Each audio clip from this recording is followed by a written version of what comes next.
1 Timothy 4:12. Don't let anyone look down on you because you are young, but set an example for the believers in speech, in conduct, in love, in faith, and in purity. Lead on. Ito ang title natin ngayon. Hello kids and everyone! Welcome sa ating Children's Hour. Are you a leader? Sino sa inyo ang naging leader na sa school, sa church, leader sa house, di ba? Nagiging leader din kayo sa house lalo kung ikaw ang ate o ikaw ang kuya. Maybe you have chosen by a teacher para maging leader or other adult para maging leader, right? Or perhaps ikaw ay isang natural leader.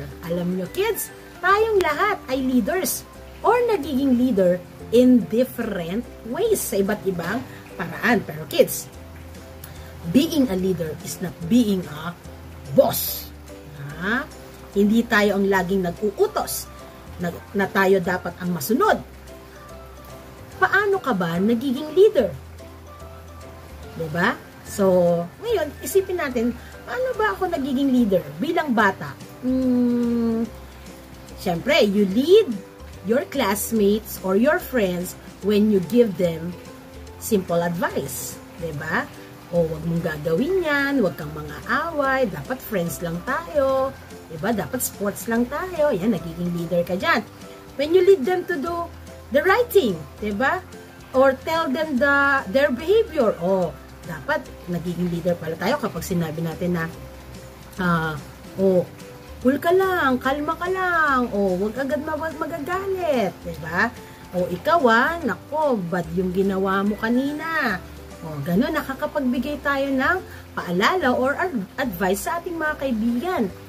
You lead them kung nagiging mabuting halimbawa ka sa kanila. Diba? Also, when you pray for them. Diba? Kapag may problema sila, nagpipray ka para sa kanila. Kaya ang pagiging leader ay hindi laging nasa unahan. Na kapag leader ka, ako una! Hindi. No? Kapag leader ay nagiging mabuti tayong halimbawa. Kaya mula sa Bible verse na binasa mula sa 1 Timothy 4:12 ay may itinuturo sa atin. Alam niyo ba kasi kids, si Timothy na nasa Bible ay bata pa. Bata pa kaya tinulungan siya ng Diyos sa pamamagitan ni Paul, ginabayan siya ng Diyos, tinuruan sa pamamagitan ni Paul para hindi siya matakot. Diba? Para hindi siya matakot. Kaya, may instruction mula sa Bible verse natin ngayon. Ano kaya ang mga instructions nito? These are the instructions to a young leader like you. First, be confident and humble. Be confident and humble. Do not let anyone look down on you because you are young. Pero, we should be humble. Dapat maging mapagpakumbaba. Kapag leader tayo, let Jesus bless your hearts with kindness and humility. Diba? Kapag ka leader tayo, pag-pray natin, Jesus, bless nyo po, maging mabuti po ako, maging tapat po ako, pero huwag tayong matatakot because God is with you.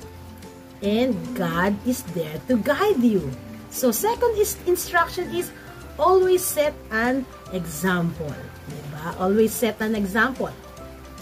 Kung leader ka, syempre kids, gagayahin ka ng mga sumusunod sa'yo. Kaya always be a good example for the believers, sa mga tagasunod ni Jesus, or lalo na sa kahit hindi mga tagasunod ni Jesus, sa mga non-believers. Be a good example.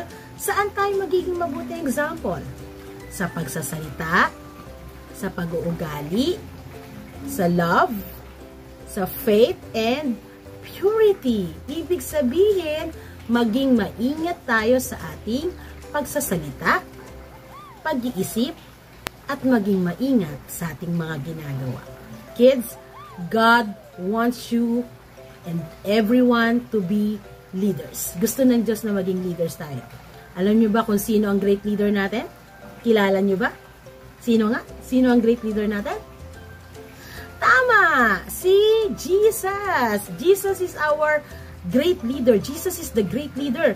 At ipinakita niya sa mga disciples ang mga amazing things, di ba? Pero kahit great si Jesus, siya ang naghugas ng paa ng mga disciples. Jesus knelt down and served the disciples by washing off their feet. Kayo kids, kahit bata, you are a leader. You are a leader to serve people.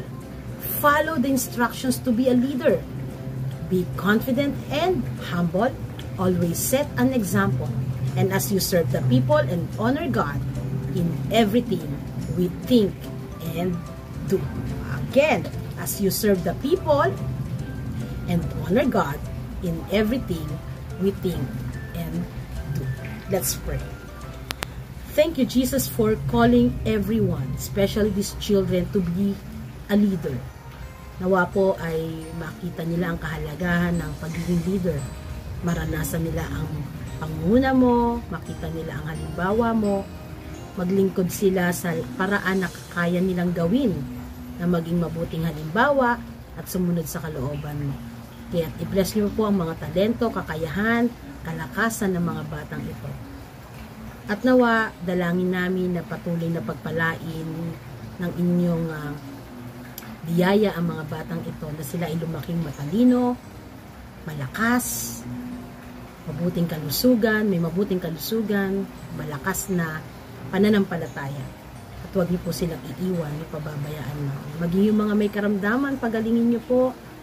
Yung mga mahihina sa oras na ito, palakasin niyo po. Yung mga naghahanap ng pagkalinga, yakapin niyo po o aming kaibigan Jesus.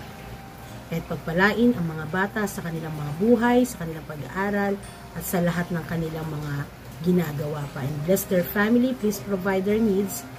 At nawa laging madama ng mga batang ito ang inyong pag-ibig, ang inyong pangunguna, at ang inyong banal na espiritu.